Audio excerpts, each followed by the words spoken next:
Nggak ada di dunia seperti itu gitu. 350 tahun. Nggak sadar-sadar juga kita itu dijajah begitu. Sehingga kadang-kadang nggak terlecut kita. Nggak sadar-sadar kecuali dengan kekerasan. Ya mungkin Allah Ta'ala mengirim seperti Habib Rizik ya, seperti Habib Bahar, yaitu untuk supaya untuk melecut kita. Kalau nggak ada mereka, siapa yang berani? Coba buktinya, mana yang bisa menandingi Habib Bahar ataupun Habib Rizik bin Syihab yang selain Habaib? Mana di antara mereka? Nggak ada yang berani. Nah, itu salah satu rahmat. Kalau nggak ada mereka, tambah parah lagi Indonesia ini, negara ini. Jadi alhamdulillah ada yang seperti itu. Walaupun kita sendiri ya, walaupun Habib Bahar itu ada murid kami ya, dan bahkan sempat saya waktu dia keluar, telepon saya pada sore harinya, dan dia bilang, Beb, saya ini sekarang disambut ratusan ribu orang yang menyambut saya. Ya sebetulnya bukan dia yang memerintahkan mereka untuk menyambut ya, wallahualam, tapi mereka karena cinta kasihnya mereka kepada Habib Bahar, sehingga mereka itu banyak berkumpul ribuan orang, bahkan puluhan ribu orang pada waktu itu. Dan dia katakan, saya sempat berpesan kepada dia, Beb, ente sudah di penjara sekian lama, tolong lebih arif, lebih bijak, berdakwalah dengan siasat, gitu ya. Nah, tapi nggak bisa dipaksakan Habib Ahmad. Ana sama antum mungkin sama ya. Dakwanya caranya lemah lembut gitu. Ada orang yang nggak bisa. Dia tuh nggak tahan. Melihat sebuah kemungkaran itu tidak tahan. Melihat sebuah kezaliman itu tidak tahan. Dan insya Allah yang lemah lembut pun di antara ulama juga seperti itu. Cuma caranya beda. Kita merangkul. Tapi ada yang memukul. Gitu.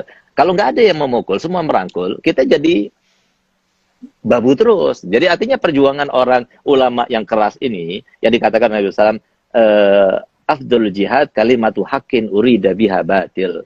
Jadi sebaik-baik jihad itu adalah sebuah kalimat yang benar yang diutarakan di depan raja yang zalim gitu ya. Nah, jadi seperti itu. Kalau nggak ada yang seperti itu, maka akhirnya kita dosa semuanya. Karena kan amar ma'ruf nahi munkar itu kan harus dilaksanakan. Yang punya tangan dengan tangannya, yang punya lisan dengan lisannya, yang punya harta dengan hartanya, yang nggak bisa ya udah dengan hatinya gitu loh. Jadi artinya untung masih ada seperti mereka-mereka ini yang berani untuk menampakkan sebuah kebenaran. Kalau tidak kita dosa semuanya gitu loh. Artinya perjuangan mereka itu lebih banyak berkorban ketimbang kita, Beb Ahmad. Nah, kita ini melemah lembut. Kita ini kan diterima oleh semua kalangan karena kita lemah lembut. Tapi orang seperti dia dimusuhi banyak orang. Nah, mungkin kita nggak dimusuhi gitu.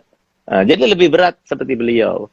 Nah, jadi memang fenomena yang semacam ini harus ada di dunia ini ya. Jadi harus ada. Oleh karenanya di dalam pendidikan itu nggak boleh dengan cara lembut. Salah itu dengan cara lembut. Harus ada kekerasan juga. Karena apa? Setan itu satu-satunya takutnya itu dengan kekerasan.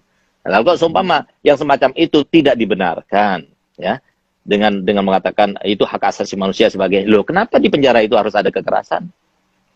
Kenapa harus ada, ketika investigasi itu harus ada kekerasan? Kalau memang tidak boleh.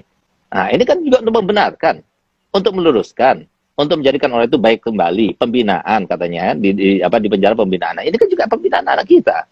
Harusnya seperti itu dong. Jangan cuma ambil satu-satunya. Nah, kita ini kadang-kadang kalau nggak ada orang yang berani, kita ini nggak tampak, nggak kelihatan. Gitu. Jadi jazakallah khair, Habib Rizik, ya, Habib Bahar, semoga Allah panjangkan umurnya mereka berdua, ya. Dan kita harus menyikapi segala hal itu, ya. Jangan cuma dengan hawa nafsu, jangan. Nah, tapi kita sebagai habaib kita sudah sadar. Karena apa? Sebagaimana katakan Habib Abdullah bin Umar bin Yahya, al-habaib fi kulli waqt mabghut wa mahbub. Jadi kita ini harus siap. Di setiap saat itu ada yang benci sama kita, ada juga yang cinta kepada kita. Jadi kita nggak ada tuntutan. Tuntutan kita cuma satu, Allah ridho, Rasulullah bangga dan senang dengan cucunya.